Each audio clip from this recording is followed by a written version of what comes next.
साथियों नमस्कार। इस वक्त जनपद बलिया में और ख़ास बात करते छोटी काशी यानी रसड़ा में हैं। हम देख सकते हैं कि पूरा ग्राउंड में ये छोटी काशी दिखाई दे रही है। हालांकि यहाँ पर सुंदरीकरण का काम भी चल रहा है धीरे धीरे, उस पर मैं जिक्र नहीं करूँगा। लेकिन आज बड़ा सवाल होगा। बड़ा सवाल यह है कि आज पहली बार राष्ट्रवीर महाराजा सुहेलदेव राजभर का आज विजय दिवस मनाया जा रहा है। और मैं भी धन्यवाद दूंगा, बधाई भी दूंगा विजय दिवस के पर्व को आज चैनल के माध्यम से पूरे टीम की तरफ से कि कोटि कोटि नमन राष्ट्रवीर महाराजा सुहेलदेव राजभर जी के चरणों में। वो चाहे राजभर समाज से आते हो चाहे किसी भी समाज से आते हो, लेकिन मेरे देश के वरिष्ठ नागरिक थे और देश के हित में उन्होंने लड़ाई लड़ा। इसके लिए मैं उनको बधाई और नमन करता हूँ। तो साथियों बात करेंगे आज विजय दिवस यशस्वी देखा जाए यहाँ पर तो मुख्यमंत्री जी और पियरका चाचा कैबिनेट मंत्री मना रहे हैं। लेकिन वहीं बात किया जाए उसी पियरका चाचा के टीम से निकले महेंद्र राजभर, जिन्होंने आज इनकी टीम को हो गया 22 साल, पियरका चाचा के टीम को, और इनकी टीम को हो गया मात्र 2 साल। पार्टी छोटी हो या बड़ी हो, राष्ट्रीय अध्यक्ष हैं। और उनको जिस तरह जौनपुर के धरती पर किसी राजभर समाज के कार्यक्रम में राजभर समाज द्वारा बुलाकर और थप्पड़ जड़ना, ये कहाँ की नाइंसाफ़ी है। थप्पड़ पे थप्पड़, थप्पड़ पे थप्पड़, भी माला पहनाकर और पूरा स्वागत करके, ये किसी राजनीतिक का सियासत है या फिर किसी का चक्रव्यूह है या किस पार्टी का ये देखा जाए तो ये काला सिस्टम है। इसमें मैं चर्चा करूंगा। मेरे साथ मौजूद हैं समाजवादी पार्टी के खुखार और रसड़ा से, जो कि देख सकते हैं मेरे फ्रेम में एक बार नजर आए थे, और वही बागी तेवर में बात करूंगा। इनसे काफ़ी अच्छा अपना बात को रखते हैं और समाजवादी का पक्ष भी रखते हैं, चाहे दलित का, पिछड़े का, किसी का भी हो, बेबाकी अंदाज में बात करते हैं। तो स्वागत है एक बार फिर से चैनल पर। धन्यवाद, आपके चैनल को बहुत बहुत धन्यवाद। क्या कहेंगे, आज विजय दिवस मनाया जा रहा है राष्ट्रवीर महाराजा सुहेलदेव राजभर जी का? बहुत बढ़िया है, जिसने देश के लिए अपने आप को न्यौछावर किया। अगर उस व्यक्ति का विजय दिवस मनाया जा रहा है, बहुत अच्छी बात है और मनाना भी चाहिए। मनाना भी चाहिए। क्या लग रहा है कि आज तो बहुत लेट हो गया, जिन्होंने इतना बड़ा कथा रच दिया देश के लिए, ये बहुत पहले मनाना चाहिए। तमाम पार्टी आई, मैं हर पार्टी का जिक्र नहीं करूंगा, लेकिन आज जैसे भी मनाया जा रहा है बहुत सराहनीय है। क्या लग रहा है कि पहले से ही मनाना चाहिए था? ये तो बहुत पहले से शुरू हो जाना चाहिए था।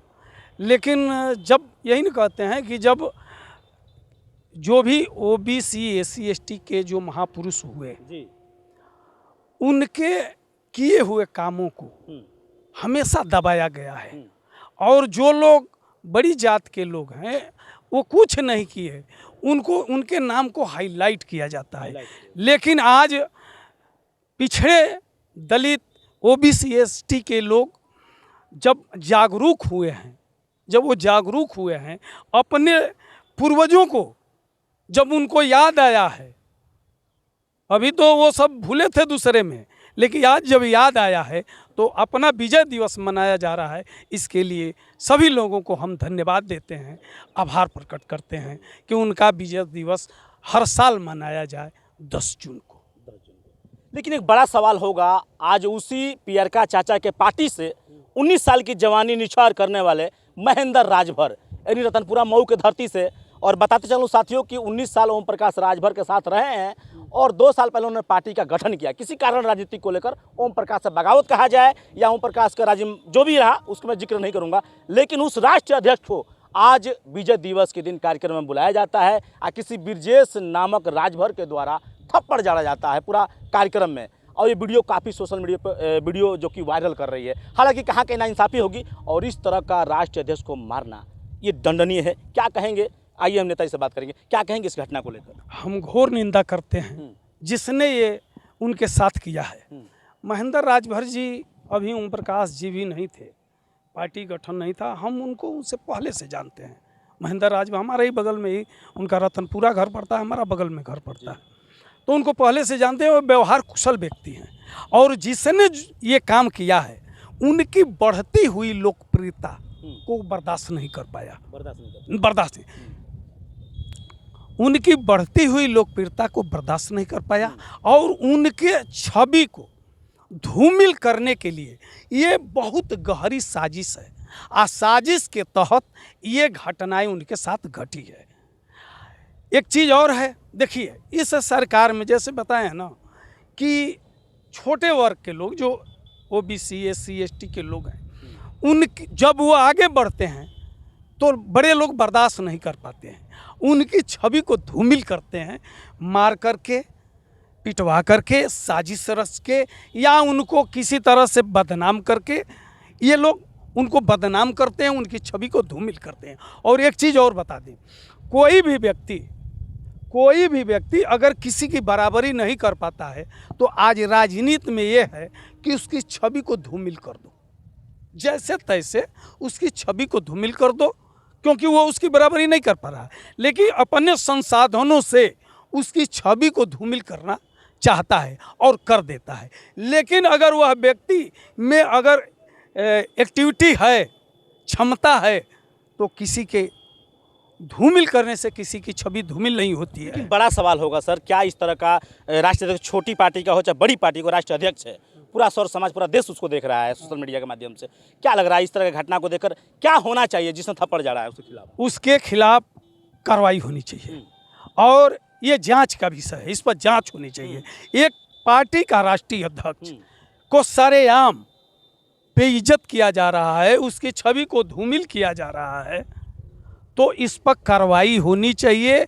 जांच करके उसको जितना अधिक से अधिक जितना दंड चाहिए जो कानून के अंदर आता है वो उसको दंडित करना चाहिए और उसको इनके जो भी इनकी चीज़ें इनकी सुरक्षा बढ़ाई जाए, सुरक्षा बढ़ाई जाए। जिस तरह पियरका क्षेत्र में वायु श्रेणी की मांग करते हैं, तमाम श्रेणी की मांग करते हैं, कुछ व्यवस्था उनको कायम भी हो चुका है लेकिन अभी बड़ा लेवल लेना चाहते हैं। लेकिन एक लास्ट सवाल होगा आपसे, सॉरी राजनीतिक में होगा कि अगर यही थप्पड़, माफ़ी चाहता हूँ मैं, छोटी मुँह बड़ी बात करना चाहता हूँ, लेकिन पत्रकारिता में सब जायज़ है, अगर ये अखिलेश यादव के साथ या फिर पियरका चाचा के साथ हो गया होता तो आज पूरा भूकंप मच गया होता, क्या कहेंगे इसके विषय में? हम ये कहेंगे कि अगर ये महेंद्र राजभर, अगर ये समाजवादी पार्टी उनकी पूरी लड़ाई लड़ेगी, पूरी लड़ाई लड़ेगी, ये हमारे राष्ट्रीय अध्यक्ष यानी महेंद्र राजभर को थप्पड़ नहीं लगा है, अखिलेश यादव को लगा है, तो हमारे समाजवादी पार्टी को समझ लीजिए एक तरह से छवि को धूमिल किया जाए, क्योंकि साथ में है। तो जो किसी के साथ में रहता है और उसके साथ कोई घटना घटती है तो उसका भी छवि धूमिल होता है। आज वो हमारे साथ हैं, अगर हमारे राष्ट्रीय अध्यक्ष जी अगर इजाज़त दें तो पूरी समाजवादी पार्टी ईंट से ईंट बजा देगी महेंद्र राजभर के लिए। आज उनका वर्ग जो राजभर समाज है, राजभर समाज महेंद्र राजभर को अपना नेता मान रहा है और महेंद्र राजभर के साथ जुड़ रहा है। इससे कुछ उनके विरोधी जो जिनके में रहते थे, वो विरोधी जो लोग इनकी छवि को बर्दाश्त नहीं कर पा, इनकी लोकप्रियता को बर्दाश्त नहीं कर पा रहे हैं, इसलिए बड़ी साजिश करके इनके साथ घटना की गई है। और एक चीज़ और बता दें आपको, इस सरकार में आपको बताए हैं, इस सरकार में छोटों लोगों की कोई कदर नहीं है, चाहे एसी के लोग हों, बैकआउट हो, दलित को पिछड़े हों, इन लोगों की लोकप्रियता बर्दाश्त नहीं कर पाती है। क्योंकि देखिए, रावण जैसे हमारे राष्ट्रीय अध्यक्ष ने कहा था कि कोई गेरुआ पहनने से योगी नहीं हो जाएगा, उसका कर्म योगी का होना चाहिए। रावण भी सीता का हरण किया तो भगवा पहन कर किया। और जो योगी जी की बात जो हमारे राष्ट्रीय अध्यक्ष जी कहते हैं, उसमें एक शब्द मैं जोड़ दे रहा हूं कि योगी जी योगी नहीं है। जैसे आप जाएंगे गांव में, उनका नाम योगी है, योगी नहीं है, नाम योगी है। जैसे गांव में जाएंगे तो कोई सिपाही नहीं होता है, लेकिन उसका नाम सिपाही है, दरोगा नाम है, कहीं कहीं सीएम नाम है, कहीं कहीं विधायक नाम है किसी किसी का, लेकिन वो विधायक न होता है, न दरोगा होता है, न सिपाही होता है। उसी तरह इनका नाम योगी है, ये योगी नहीं है। योगी का कर्म इनके अंदर नहीं है, यानी कर्म योगी होता है, कर्म योगी होता है, जिसके लिए न कोई जात होती है, न बात, न जात, न पात, न कोई धर्म होता है। एक चीज़ आपको बता दें, वह योगी होता है जो ठोकने की बात कहता हो। जो अभी आपने जो अब्बास अंसारी की बात कहा, उसने बहुत कुछ नहीं कहा था। हाँ, हेड स्पीच, अच्छा ठोक दो, ये क्या कौन सा शब्द है आप हमको बता दीजिए। ठोक देंगे, ठोक दो, ये तो उससे कड़ा शब्द है।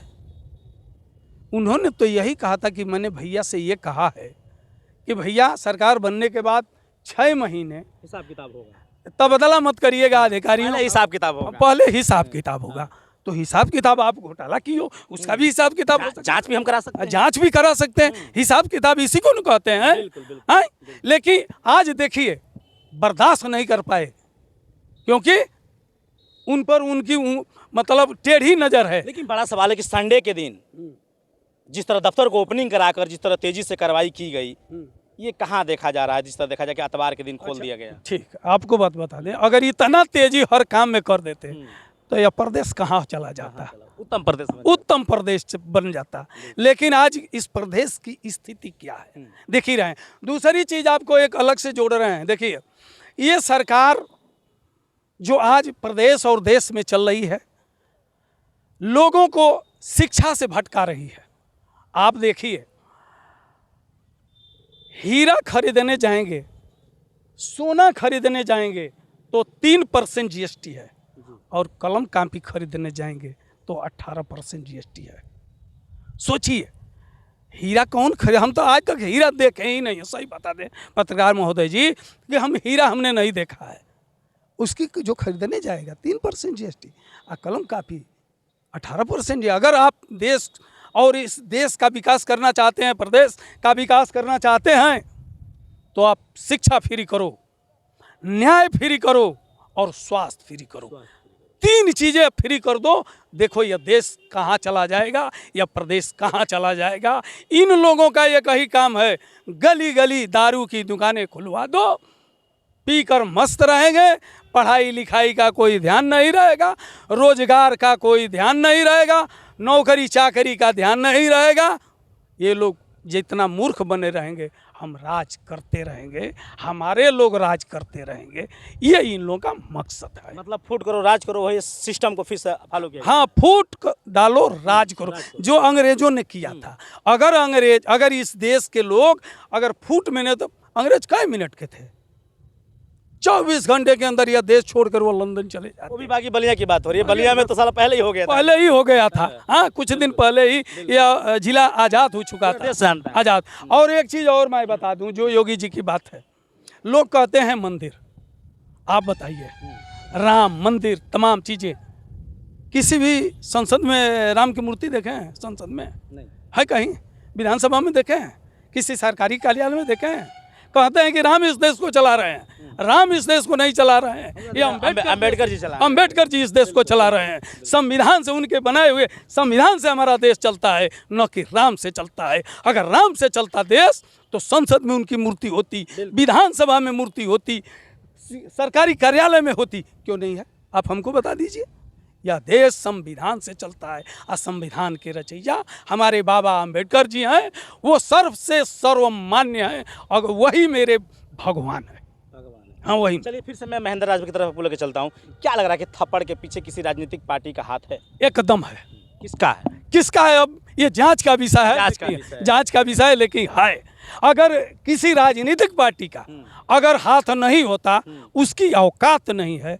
ये देखिए, हम थप्पड़ जड़, अभी हम लोग वीडियो देख रहे थे, वीडियो में एकदम वहाँ इनका कोई है नहीं, ये है इनका ड्राइवर है, और जो बुलाया है उस भी साजिश में हो सकता है, और जो मारा है वो तो पूरे प्लानिंग के साथ किया, पूरा प्लानिंग है, साजिश है, उनके साथ ये दुर्भाव किया गया है।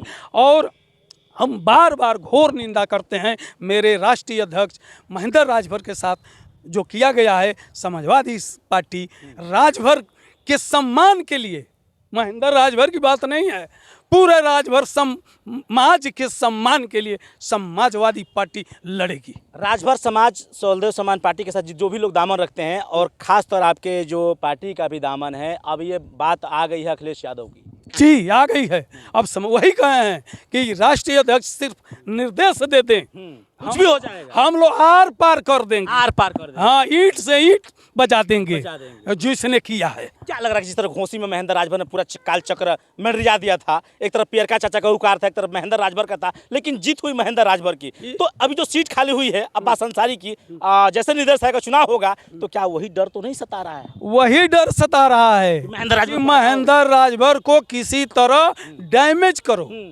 क्योंकि ये आगे बढ़ रहा है, समाजवादी खाता में जाएगी, फिर ये समाजवादी खाता में जाएगी, या महेंद्र राजभर को अगर टिकट मिल गया तो वो जीत जाएंगे, तो मेरा ग्राफ डाउन हो जाएगा। इसलिए इनको पहले ही डैमेज करो। उनका क्या होगा कि हमारे अंगने में तुम्हारा क्या काम काम है, हाँ, क्या होगा वो जानते हैं। बड़ा सवाल होगा। हाँ। देखिए लास्ट सवाल होगा, एक बता दूं कि बलिया में मैं भी एक पेशे से पत्रकार हूं और एक पत्रकार बंधु यानी राघवेंद्र गौतम की सिस्टर की शादी होती है आए दिन, पिछले 30 तारीख को ऐसे कुछ करके डेट था, और उसमें जिस तरह का रसड़ा यानी बगल में ही देखा जाए तो सचिवालय है और आपका राष्ट्रीय भवन है, कोतवाली है, और उसी बगल में मैरिज हॉल है। 100-200 मीटर का अंतर्गत हो गया या 300 मीटर का होगा, लेकिन वहाँ पे जिस तरह 20 की संख्या में रोड लाठी के साथ लेकर आते हैं एक दलित पत्रकार की सिस्टर के शादी में मैरिज हॉल में, और अंधाधुंध बाराती और भारतीयों को मारते हैं, इस पे आपका क्या विचार है इस सरकार को लेकर? अब आपको बता दें, कहे हैं ना जी। कि SC ST OBC की दुर्गति है इस सरकार में, बात को समझिए। बिल्कुल। जिस तरह बताए ना कि योगी जी वो पहन करके, भगवा पहन करके रावण ने सीता के को ठगा, अपहरण किया, उसी तरह भगवाधारी लोग, जो भगवाधारी लोग हैं OBC SC ST के साथ गद्दारी कर रहे हैं, उनको डैमेज कर रहे हैं, नहीं चाहते हैं कि ये बोल पाएँ। इनको जितना हो टारगेट करो, ये न बोल पाए, न इनका सम्मान रहे, न इनका इज्जत सम्मान, ये तो कभी इज्जत किए ही नहीं। सर जो जन जन की आवाज़ को दिखाते हैं, हम जैसे दिखाते हैं, हर समाज में हर पार्टी के दिखाते हैं, हम किसी के व्यक्तिगत काम नहीं करते हैं, वो चाहे समाजवादी पार्टी हो, चाहे सुहलदेव पार्टी हो, किसी पार्टी को, हर मुद्दे को उठाते हैं, हर समाज के सबको दिखाते हैं, लेकिन हम जैसे परिवार में सिस्टर बहन की बेटी की शादी में इस तरह वारदात होगा तो हमारे साथ कौन खड़ा होगा? सरकार होगी कि पब्लिक होगी? ऐसा है भाई, ये आपने बहुत अच्छी बात कहा है। आप किसी पार्टी से नहीं हैं, आप हर लोगों की बात लेते हैं और समाज में रखते हैं। ये आप लोगों का कोई जवाब नहीं है, लेकिन अगर आप लोगों के साथ ऐसा होता है तो हम ये कहेंगे इस सरकार से कि आप लोगों का भी कोई काम हो या कोई फंक्शन हो या कोई सम्मान की बात हो, सुरक्षा उस तरह का हम लोग को सुरक्षा आप लोगों को मिले।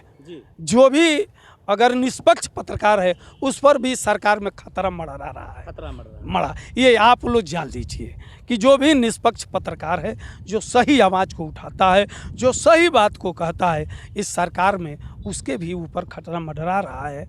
हम सरकार से मांग करते हैं कि आप लोगों को सुरक्षा उपलब्ध कराया जाए, आप लोगों को हर तरह की सुख सुविधा आप समाज की भलाई के लिए कर रहे हैं। बिल्कुल। हाँ? कई पत्रकारों की जान चली गई है। आप बताइए उनके परिवार को कौन सहायता करेगा, उनके परिवार को रोजी रोटी कैसे चलेगी, दूसरों की आवाज़ कौन उठाएगा? दूसरा ऐसे ही अगर होगा तो न पत्रकार रहेंगे, सब लोग अपने मनमानी करेंगे, न कोई किसी की बात करेगा। कैसे पता चलता है कि थप्पड़ मार दिया गया? कैसे पता चलता है कि विजय दिवस मनाया जा रहा है? आज कैसे पता चलता है कि आप यहाँ पर भाषण दे रहे हैं? भाई ये आप लोगों की महानता है कि जन जन तक हर बातों को आप लोग पहुंचाते हैं, इसके लिए हम आप लोगों को सलाम करते हैं। चलिए बहुत बहुत धन्यवाद, आपने पत्रकारों के विषय में भी ध्यान रखते हुए बात को रखा, इसके लिए बहुत बहुत बधाई, और विजय दिवस को लेकर हमारी पूरी टीम की तरफ से देशवासियों को हार्दिक शुभकामनाएं। तो कैसा लगा वीडियो, कमेंट बॉक्स में प्रतिक्रिया जरूर दीजिएगा। मिलूंगा जल्द नेक्स्ट वीडियो में, जब तक हिंदुस्तान तक न्यूज। जय हिंद।